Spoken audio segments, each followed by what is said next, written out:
In this edition of Locked On Capitals, Grant Paulsen of 106.7 The Fan joins me as we talk about the latest with Nic Dowd and other injured Capitals players and how important the game is tonight versus the Pens. All of that and much more next on this edition of Locked On Capitals.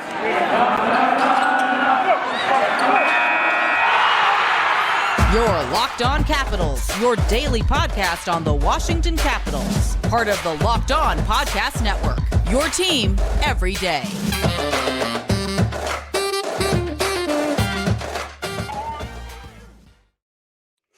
Well, hello and welcome into this edition of Locked On Capitals. I'm so glad you decided to join me today. As always, this podcast is free and available on all the major platforms. And I want to thank you for making this your first listen or view of the day. Yes, this podcast is also available in video form, so head on over to YouTube and check it out. And when you're on YouTube, make sure and hit that subscribe button. And if you like the videos, give it a thumbs up or leave some comments. It really helps grow the channel. My name is Dan Holman. You can find me on Twitter. It's at DanCaps218. You can find the show on Twitter. It's at Locked On Caps. So in this edition of Locked On Capitals, we are happy to have Grant Paulsen of 106.7 The Fan. Grant, welcome to the show. Thank you, Dan. How are you? I'm doing well. Thanks for joining us. So a big game tonight for the Caps as they are fighting for the first wild card spot. What are your thoughts on the game tonight? It's been a bit of an inconsistent team as of late. They dropped two big games against the Golden Knights and the Avalanche. You take a look at what they did in the month of December, and all of that seems to have evaporated. What are your thoughts?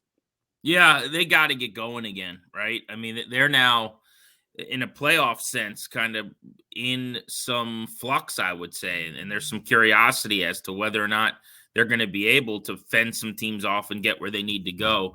And I think this is a great opportunity against a team they're actually tied with from a point standpoint in the standings with the Penguins at 56. Obviously, the arch rival. I don't think there's a more hated team within this fan base than the Penguins. There's no one, as a longtime Caps fan, that I get more excited to see them play. You're back on home ice tonight. There should be great energy in the building. Thursday evening games, as people know, downtown can be hopping. So there's a lot going their way going into this game. None the least of which I would say is that, you're trying to now push past Pittsburgh. Remember, they got 3 games in hand, Dan, over the Penguins. They've played 50. Pittsburgh's played 47. So even though those two teams are tied, they actually have to be considerably better than the Penguins the rest of the way, who have been playing pretty decent hockey and getting points in a bunch of their recent games here. Their big three just had 3-point games in a game together for just the second time ever when you're talking about Malkin and Crosby and Letang. So I think the Caps got to be really sharp tonight. They got to play their best game here in the last week or so. There were some positive signs in how they played the Avalanche, but this is unequivocally now their biggest game of the month and really a got-to-have-it type game, I think, as they start to try to trend back toward how well they were playing in December, which is what they're going to need to start climbing past teams like Pittsburgh and the Rangers in the standings again.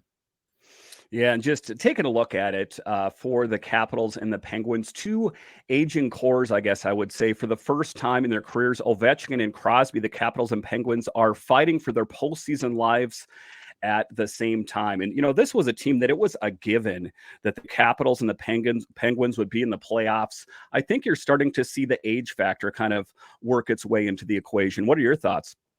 Yeah, I'd agree with that. I mean, there have been so many times, and I'm sure you could say the same thing about the Capitals for people outside of D.C. or within this town, where they've said, oh, well, the window's closed for Washington, where you feel like a year has begun and the Penguins are just kind of spinning their wheels a little bit. And you feel like, well, maybe we don't have to worry as much about them. Maybe this is the year where, they start to age a little bit. And they just don't go away, and I give them a lot of credit. I mean, it's a lot like the Caps, frankly, where they keep their window open with a great culture where they bring players in who elevate their game. I think of it here in Washington. You go get a guy like Brett Connolly, and he's the best he's ever been. Or you bring in TJ Oshie, who's really good, and he becomes a star, right? I mean, when your culture is that of winning in championship-level hockey like both of these organizations have, people want to come play here. And as someone who talks about DC sports every single day on 106.7 The Fan, there aren't really other teams right now in town that have that ability to kind of put that flag on their lawn and say, hey, if you come into our house, good things happen, right? That's never been the case for the local football team over 30 years. I mean, the Nats had a window where that was the case, but those days are over. So it's a real joy to watch this team. And if you're a Penguins fan, and I'm not, I am the opposite of a Penguins fan, but I'm sure it's very similar for them, to your point, where, yes, these teams are older. They have slowed down some, that there are going to be matchup problems for them. It's why, frankly, the Capitals haven't gotten out of the first round. The Penguins haven't finished a playoff run in many, many years.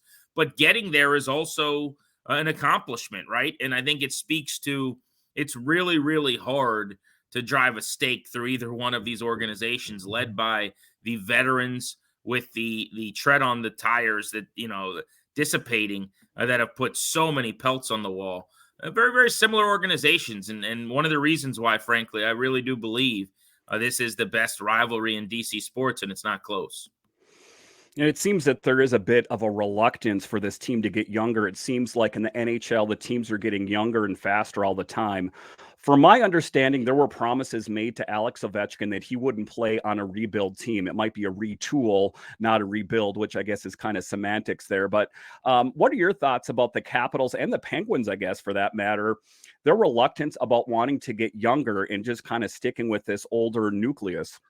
Yeah, so I've heard, like you have, I think everyone, it's a poorly kept secret, the idea that Ovi doesn't want to be part of the rebuild, and that maybe there was some type of verbal agreement or what have you. I don't know if there's any legitimacy to that. But here's what I'll say is, in most sports, my philosophy is, if you're not really good, you should be bad as a means to an end. In other words, the worst thing you can do is to kind of be on a hamster wheel of mediocrity where you just are okay. When you make the playoffs and get bounced, as the Caps have the last few years, or, the Wizards, their roommates at Capital One Arena, just are seemingly always trying to be in the 6 to 8 seed range in the Eastern Conference. And I think that's a ludicrous approach. I really don't like it. I do think in hockey, it's very different. My paradigm on hockey, and I've seen this from following and covering this team for so many years, is when you get into the playoffs, I don't really care about seeding. I don't really care about who's the 1 and who's the 8 and how many points this team had or who won the President's Trophy. None of that matters to me. I think if you lined up all the Caps teams of the Rock the Red Ovechkin era, the Stanley Cup champion team that we saw finish the marathon in Vegas was what, maybe the 5th best, or I don't know, maybe the 6th best if you dig into all the analytics. I'm not sure. Great chemistry, unbelievable team. They gave me so much. There are memories all of us have that'll last a lifetime. But my point is, that was the year they got some of the good fortune, right? Where Holtby lunges to his right and we get the save rather than, the puck trickling over his stick. You've got the Lars Eller goal to start the whole run against Columbus, I guess it was, in the first round, where the puck goes off the skate. Like, those things weren't happening for years. And so I guess my point is, I have no problem with just trying to be in the playoff mix for as long as possible. I also think, when you have, say, Ovechkin, he's going to be locked up. Backstrom, they're not going to let him walk. Whether they should have re-signed him at $9.2 million or not, I think is very reasonable to debate. And from a sheer hockey standpoint, I think it's a good conversation to have. But the reality was, just dealing with what is, Ted Leonsis and company, after everything he's provided, we're going to have him finish as a Capital. So if you've essentially still got Batman and Robin on your team at those contracts, there's only so much rebuilding you can really do, to be completely honest. And I think that's a big part of it, Dan. I think they've actually done a good job threading the needle and kind of straddling both lanes, so to speak. Like, would it be better to have ripped the Band-Aid off and started the rebuild? Maybe. But in the meantime, to go get a guy like Dylan Strome, who's 25, who I think is an awesome player on a 1-year contract, to be able to implement a couple of players who have looked really good. I love what they're getting out of Protas this season, as an example. Finding players off the scrap heap like Sonny Milano, who's injected some energy, or Aube Kubel, who's done some decent things. Like, you got to find a way to, I think, just little by little, give yourself some shots in the arm. And I think they have done that in this process. I'll be curious to see what they do at the deadline, because I do think there's a chance, for the first time in a long time, they trade, maybe a pretty popular or highly paid veteran. Yeah, I mean, it's a bit interesting. I think the reluctance to want to get younger is, one of the things that Ovechkin has said is he doesn't want to be relegated as he gets older to some lower position. He wants to play on a team, that has a good chance of winning. As we know, he's chasing Wayne Gretzky's record. And if you tear it down to the studs, I mean, we saw what's going on with the Nationals. I'm a Nationals fan as well, but this team is pretty unrecognizable in comparison. So I don't think the Capitals want to go through something like that. All right, so No, after the break here, absolutely not. yeah. All right, so after the break here, we will talk about the latest on Nic Dowd and Tom Wilson, and when can we expect them to be back? We'll talk about that next.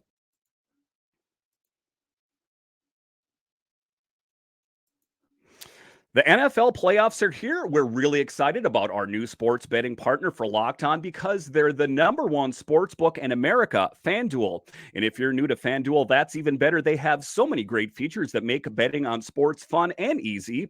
New customers join today and get started with $150 in free bets guaranteed when you place your first $5 bet. Just sign up at FanDuel.com/LockedOn.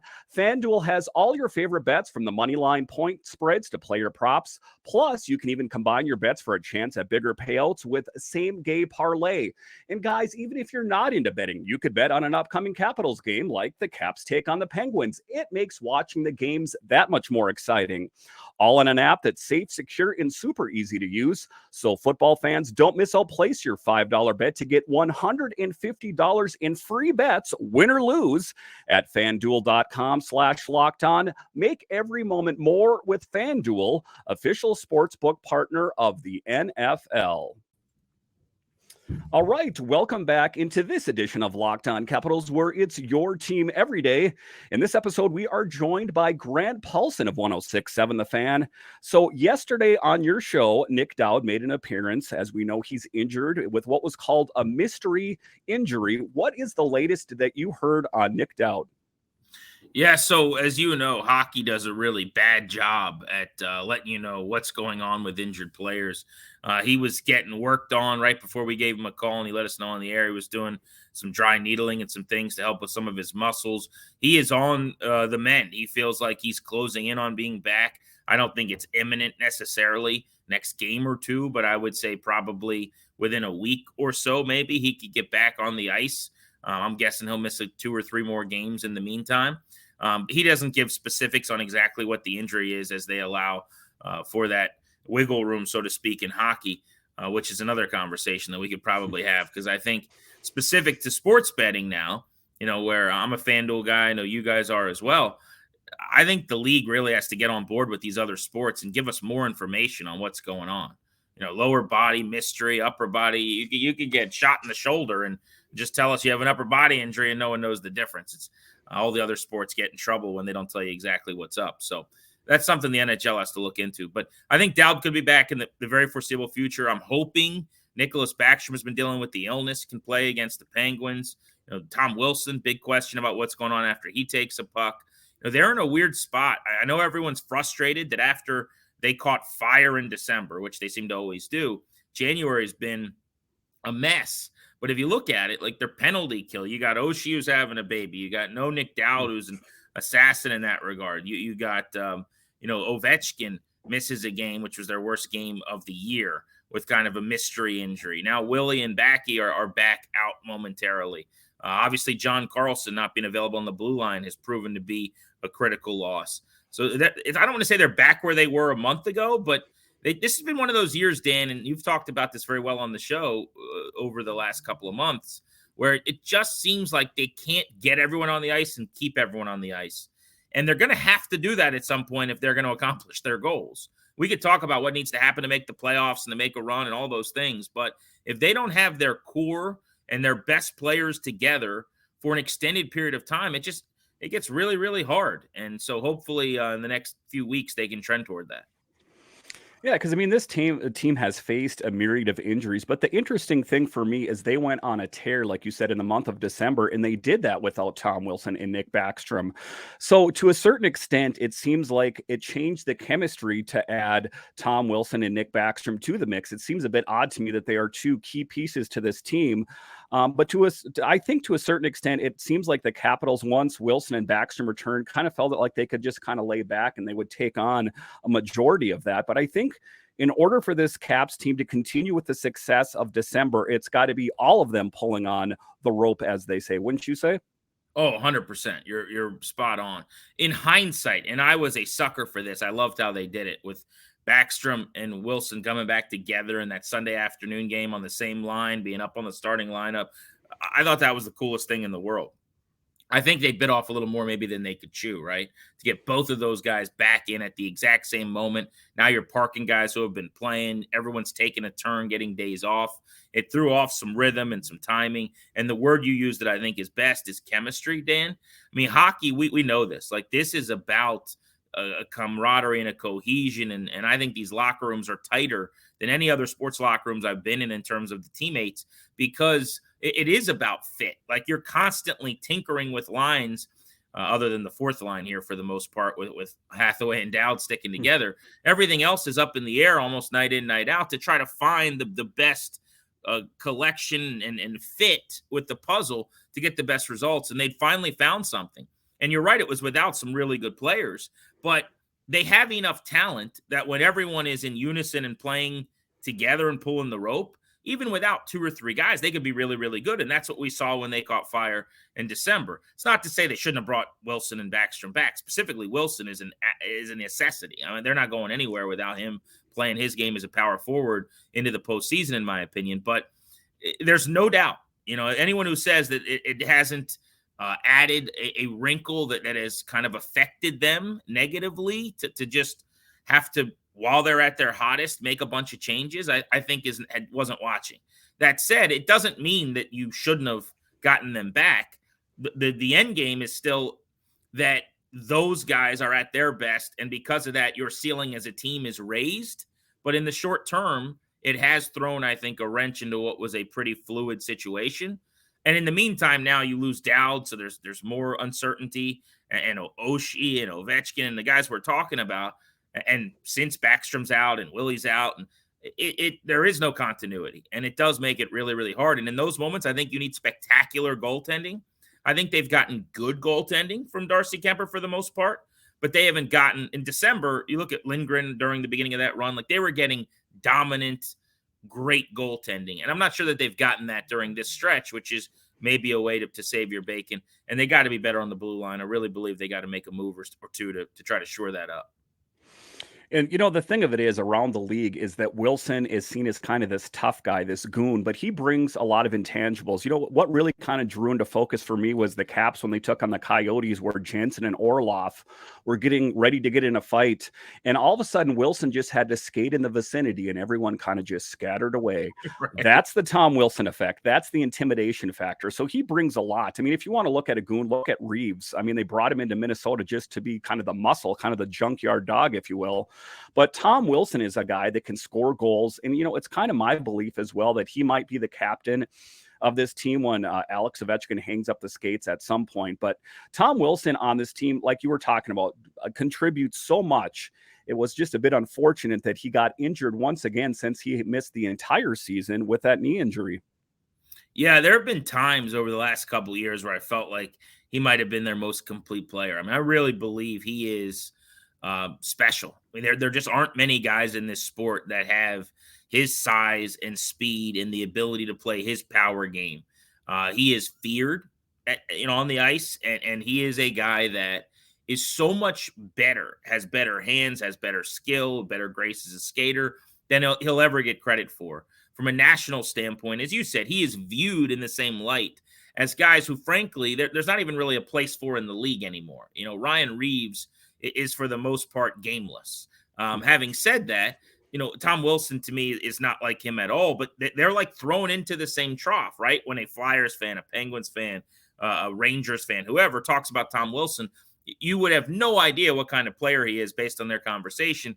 And I just kind of tune that out and don't give them a seat at the table.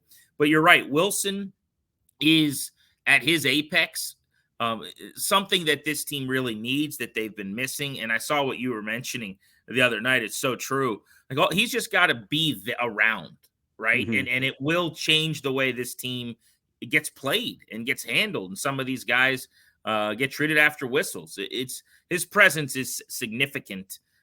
You want to get him going offensively when he's buzzing and he's feeling it. He was on his way, a trajectory where you're thinking, you give him some power play time in front of the cage, like Wayne Simmons style, he could be a 30-goal guy in this league, maybe.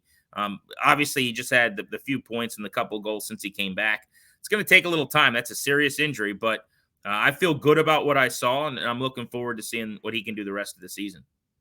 So, and that's what we found out too, is the injury he sustained was on the other leg, not the one that sustained the knee injury. So I guess that's what's the most important to me. All right, so after the break here, we will talk about, are there any pending trades on this team? I hear a lot about Anthony Mantha. I hear a lot about Lars Eller. Are any of them going to get traded? We'll talk about that next. All right, welcome back into this edition of Locked On Capitals, where it's your team every day. In this episode, we are joined by Grant Paulsen of 106.7 The Fan. So one of the players that I hear most often mentioned about trade is Anthony Mantha, a guy that they got in the Jacob Vrana deal who, to a certain extent has not lived up to potential. He came here and went on a goal-scoring tear, and then he had that shoulder issue, and then came back and scored goals, but then subsequently has just totally dried up. What do you think about Anthony Mantha? Do you think that he has 1 year left on his deal? Do you think they do trade him by the trade deadline, which is in March? I think they're going to shop him if I had to guess. And I should let people know that this is surely speculative, right? I'm not talking to anybody. This is just me as a fanalist, so to speak, on the outside looking in. But, Mantha has 1 year left, as you said, on his deal at $5.7 million. He's 28 years old. He is a really captivating, appetizing player. It's easy to become enamored with him at 28, at 6'5", 235. You watch him skate and you see his size. That's a rarity in this league. And frankly, when they brought him over from Detroit, it's what I fell in love with.